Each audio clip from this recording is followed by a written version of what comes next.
ఆలస్యమయ్యే అవకాశం. మళ్ళీ ఇక్కడ కూడా ప్రభుత్వం కాంట్రవర్సీనా, డిఎస్సి కీలో కూడా కాంట్రవర్సీనా సార్ రేవంత్ గారు? ఏందండి ఇది?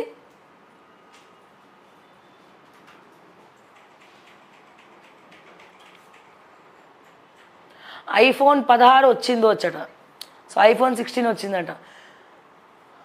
ఎస్, రైలు పట్టాలపై గ్యాస్ సిలిండర్ పెట్రోల్ సీసా, రైతులకు ఆధార్ తరహా విశిష్ట గుర్తింపు సంఖ్య, భారత్లో ప్రతిభకు విలువ లేదు, టెక్సాస్లో రాహుల్ వ్యాఖ్యలు, లైంగిక వేధింపులు అభద్రతాభావం, తెలుగు సినీ పరిశ్రమలో మహిళలు జూనియర్ ఆర్టిస్టుల పరిస్థితి దారుణం.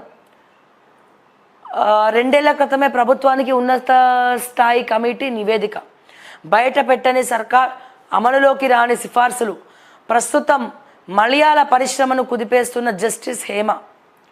కమిటీ నివేదిక తెలంగాణలోనూ కూడా బయట పెట్టాలని పెరుగుతున్న డిమాండ్. ఖచ్చితంగా బయట పెట్టాలా? వాళ్ళ బతుకులైతే చాలా ఘోరం. బలవంతం చేస్తారు, మానసికంగా చంపేస్తారు, మానసికంగా శారీరకంగా ఎన్ని రకాలుగా టార్చర్ పెట్టాలో అన్ని రకాలుగా టార్చర్ పెడతారు. మళ్ళీ ఈ పైకి సో కాల్డ్ గొప్ప వ్యక్తులు వివిఐపీస్ అని మాట్లాడతారు చూసారా, దీని వెనకాల అందరూ వాళ్ళే ఉంటారు. సో అందుకే తెలంగాణలో బయట పెట్టడానికి భయపడుతున్నారు వీళ్ళు.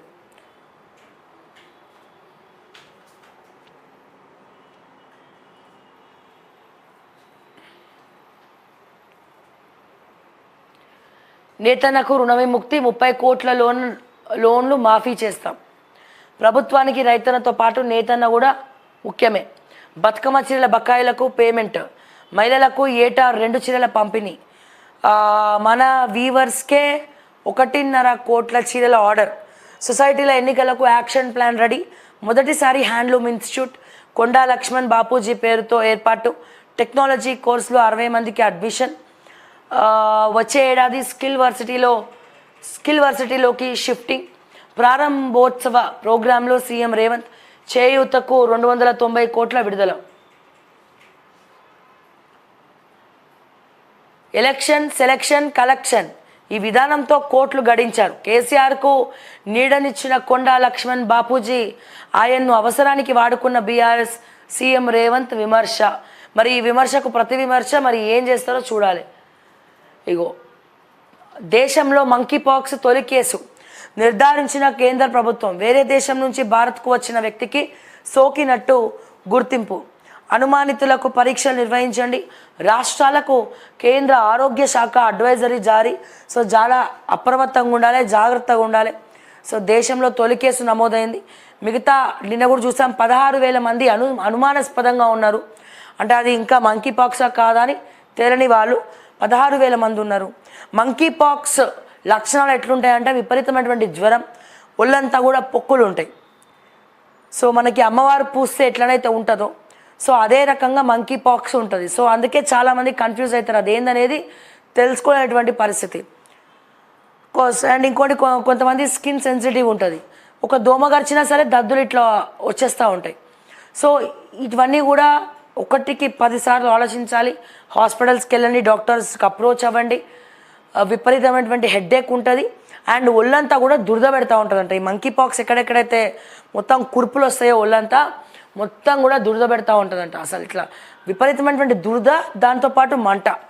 సో దయచేసి అప్రమత్తంగా ఉండండి, జాగ్రత్తగా ఉండండి.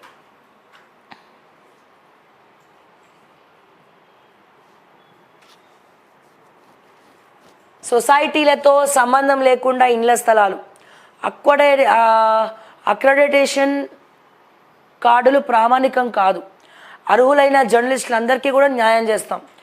Media academy chairman Srinivas Reddy గారు.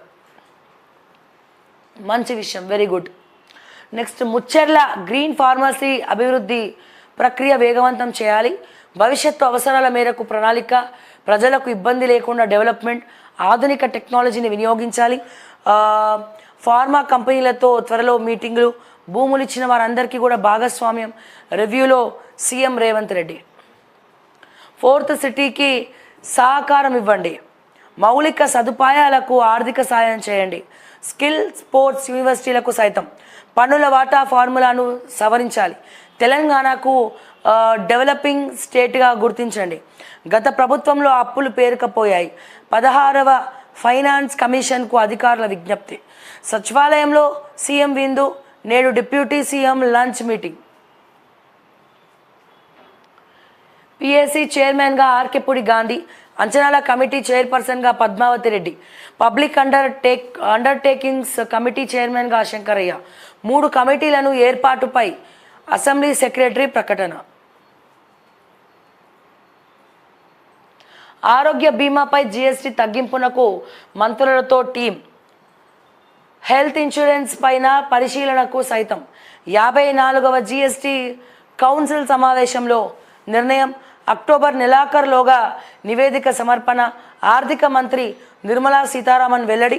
క్యాన్సర్ ఔషధాలపై పన్ను రేట్ల తగ్గింపు. హెల్త్ ఇన్సూరెన్స్లపై జీఎస్టీ తగ్గించండి. సీనియర్ సిటిజన్లకు పూర్తి మినహాయింపు ఇవ్వండి. ఎస్జిఎస్టీ సెస్ ఫార్ములాలో రుణాన్ని కలపద్దు. ఎక్సెస్ ఐజిఎస్టీ వసూలు శాతాన్ని పెంచొద్దు. జీఎస్టీ కౌన్సిల్కు డిప్యూటీ సీఎం సూచనలు. గ్రూప్ ఆఫ్ మినిస్టర్స్లో సభ్యుడిగా బట్టి.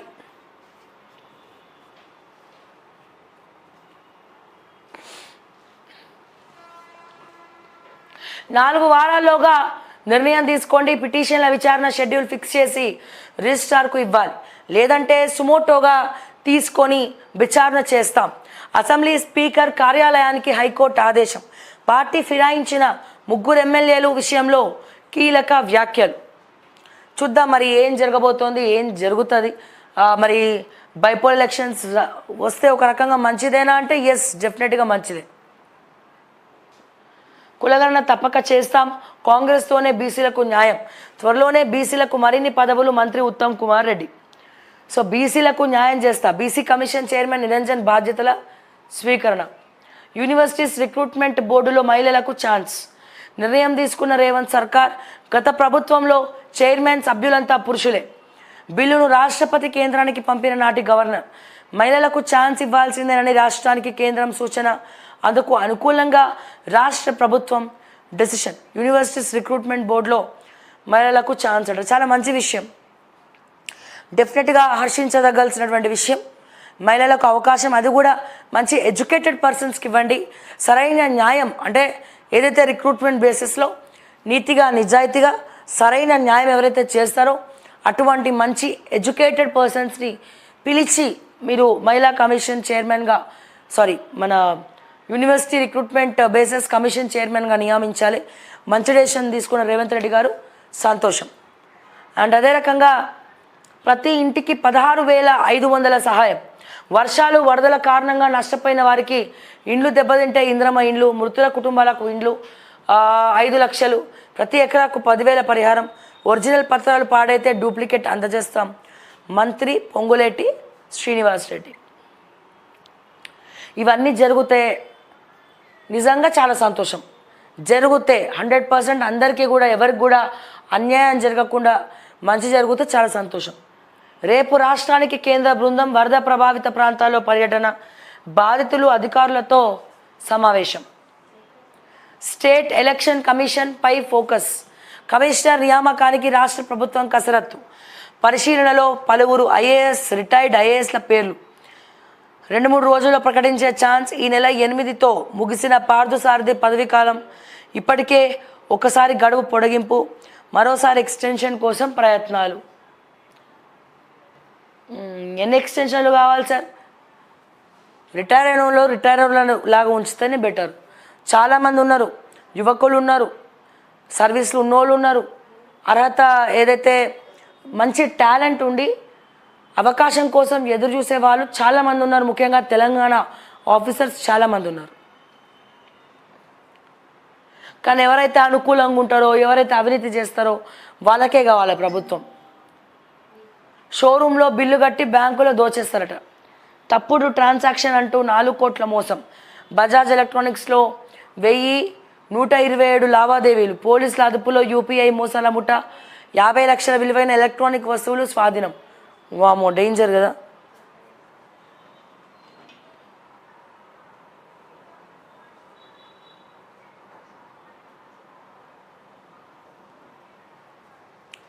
ఒకసారి చూడండి ఎవరు.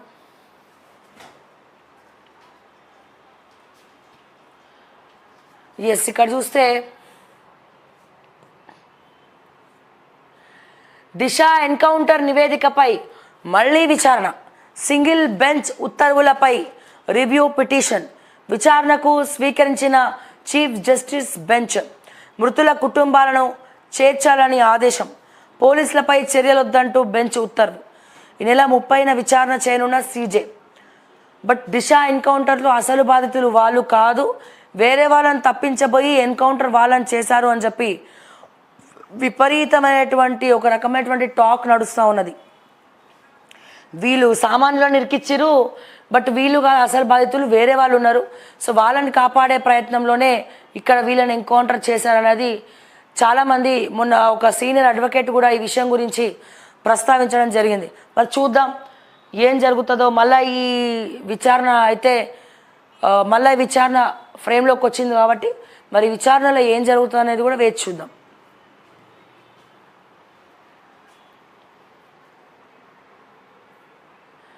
అండ్ అదే రకంగా